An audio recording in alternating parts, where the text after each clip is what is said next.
Et bah aujourd'hui j'ai comme une impression de déjà vu, mais cette fois-ci j'arrive en journée.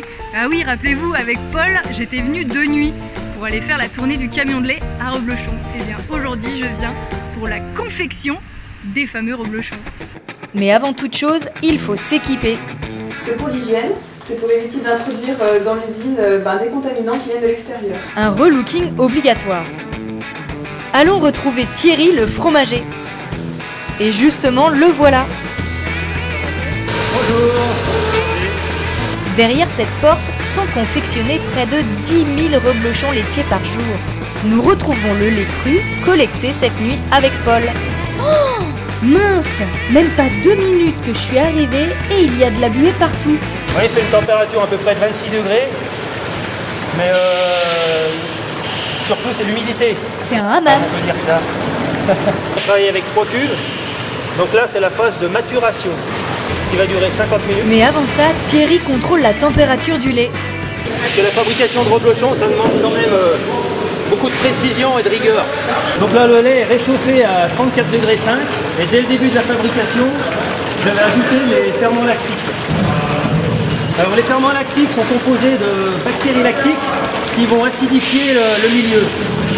Elles vont avoir donc un rôle de protection du produit. Ces ferments évitent la prolifération de mauvaises bactéries et jouent un rôle important au niveau du goût et de la texture des reblochons. Tout au fond, on a une première cuve qu'on va bientôt pouvoir mouler. Et au milieu, on a une cuve qu'on va pas tarder à emprésurer.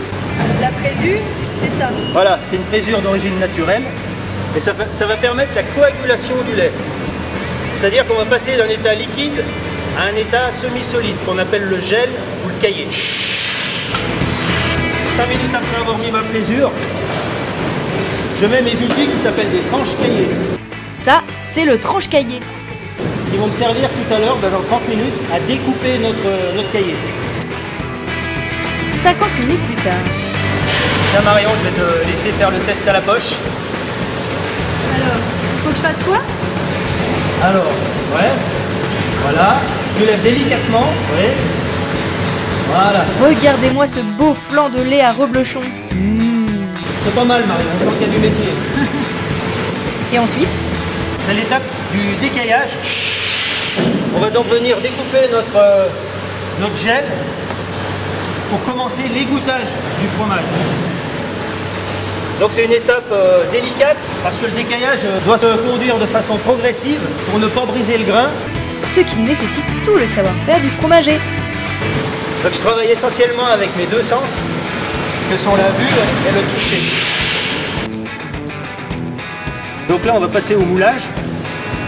Et c'est vraiment la main du fromager qui décide du moment opportun pour lancer le soutirage. Chose qu'une machine n'arriverait pas à savoir. Le savoir-faire du fromager est primordial. C'est bon. Donc tout ce mélange va être acheminé par des tuyauteries et un système de pompe dans cette mouleuse. C'est ici que les reblochons vont être moulés et mis en forme. Mais il manque une étape. Donc l'opérateur est en train de mettre les fameuses plaques de caséine rouge qui vont donc garantir l'origine et le lieu de fabrication du reblochon. La fameuse pastille de caséine rouge qui se mange. Il s'agit d'une protéine du lait. Une fois nos reblochons laitiers moulés, on applique des foncés afin de les isoler du froid lors du pressage. Ensuite, les moules passent directement en pressage. Donc les moules sont mis sous presse pendant une durée de 90 minutes. Donc c'est simplement un petit poids de 2 kg.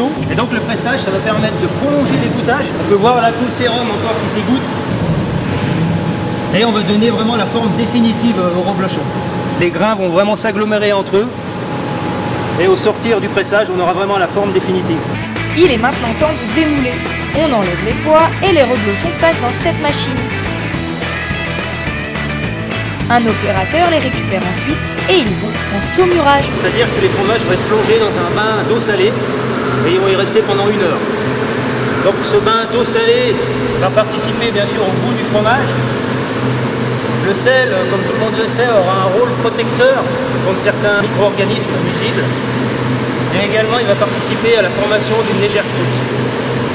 Donc là on est dans le séchoir. La température ici est de 15 degrés. On est bien là. Les fromages vont rester 3 journées. Et je ne sais pas si tu peux sentir cette odeur caractéristique de pomme. Là, c'est vraiment le début du développement des arômes du fromage. Et en même temps, on poursuit l'égouttage. Il va se former au bout de 3 jours une légère couche poisseuse en surface qu'il va falloir éliminer. Pourquoi? Si on n'éliminait pas cette couche poisseuse, ça nous donnerait un défaut de croûtage. Donc c'est la prochaine étape, le lavage des fromages. Et à ma gauche, ce sont les 10 000 reblochons confectionnés en une journée. Et pour éviter les défauts sur la croûte des reblochons, on les lave avec une brosse et de l'eau ici. Thierry nous emmène dans une nouvelle salle. Donc on est dans la cave d'affinage où le fromage va s'affiner pendant 15 jours. Et durant cette période, on va avoir un développement de son onctuosité et de ses arômes. Pendant cette phase va se développer une couche blanche grâce au géotrichum. C'est le nom d'une moisissure, mais une gentille moisissure. Et oui, le géotrichum est très utile pour le goût des reblochons et l'obtention d'une belle croûte. Alors au bout de 15 jours, il part à l'emballage. Étape dans laquelle on ajoute obligatoirement un faux fond, une petite planche en bois. Et après, il va se retrouver dans le réseau de distribution. Donc du coup, là, ces fromages, je pourrais les manger dans 15 jours. C'est ça, Super. ils seront sur ton plateau de fromage. Ok, bon bah parfait, bah merci beaucoup en tout cas pour toutes De ces rien, explications. Et puis, J'espère que tu n'as pas trop transpiré, que tu vas t'en remettre. franchement, il fait chaud quoi. Écoute, moi j'ai une cuve à mouler, il faut que j'y retourne. Ok, bon bah merci. Salut Marion. Allez, je file me laver et on se retrouve bientôt.